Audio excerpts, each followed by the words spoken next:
Hi everyone, this is Phoenix Labs here, and today I'm doing a what's in the box of the IBG A9 Cruiser Mk.1 support tank.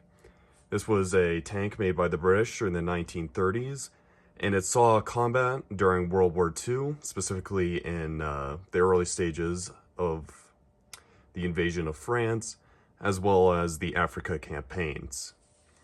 Now, it seems that this was a part of a magazine subscription, which I did not know about until this arrived. And this issue seems to have been from either the 12th or 1Z of 2020, which would be last 2020's December. And here we got the model kit itself, and here's the magazine, which inside contains some product placements, a contents, and a little some articles on the tank and stuff like statistics and the stuff inside of it. I haven't yet read all this, but it honestly looks pretty good, so definitely worth a read. There might be some grammatical issues in there. Don't quote me on that because I actually haven't read it. But I say that mostly because I'm pretty sure IBG is a Polish company, though it does seem to have been made for both English and German.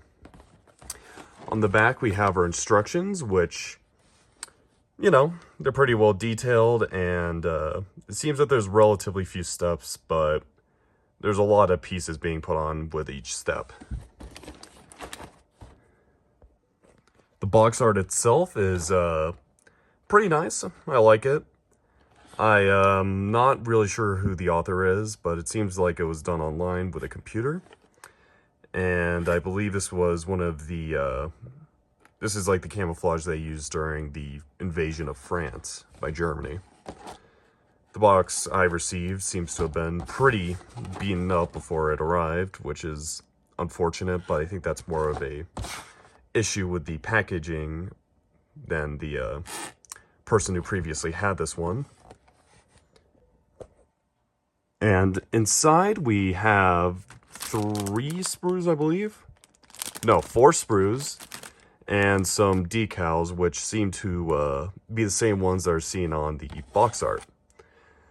The only issue I have with IBG is that they tend to not include a lot of decals, which is unfortunate, but understandable. The prices that you can get these for are really cheap, so I don't mind a sacrifice in some areas just to keep them as cheap as they are. I believe I got this one for like 15 bucks, which for the quality and the amount of parts you're getting is pretty good. All right, I have opened up the baggie that came in there, and we seem to have actually gone 5 sprues, which means I was really well off of how many were actually in there at first, but these are made with a really nice plastic. I gotta say, it's kind of similar to the type that Tamiya uses, whatever it's called. The pieces are pretty nicely molded. They don't got a lot of mold lines or pen marks. You can see the chassis.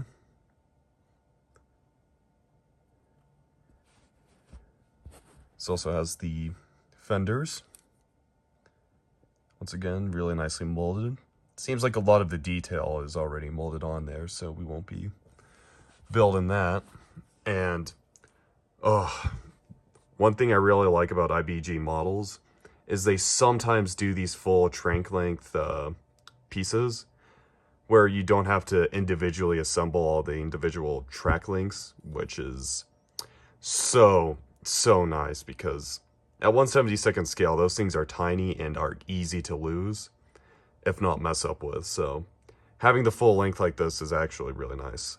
Plus, it also means that you can just keep these off when you're painting, and then you can just put them on afterwards and then paint them, which is not what we're going to be doing, because after we're done looking at these pieces, I'm gonna cut to this thing actually being built.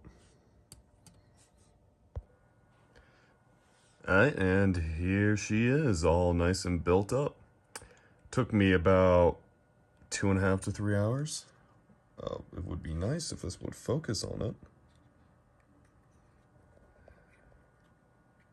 There we go. Yeah, pretty good build. The only issue I had were with these spotlights. They did not want to go on there at all. But otherwise, everything else was pretty nice and crisp. Everything fit well. And yeah, pretty solid build.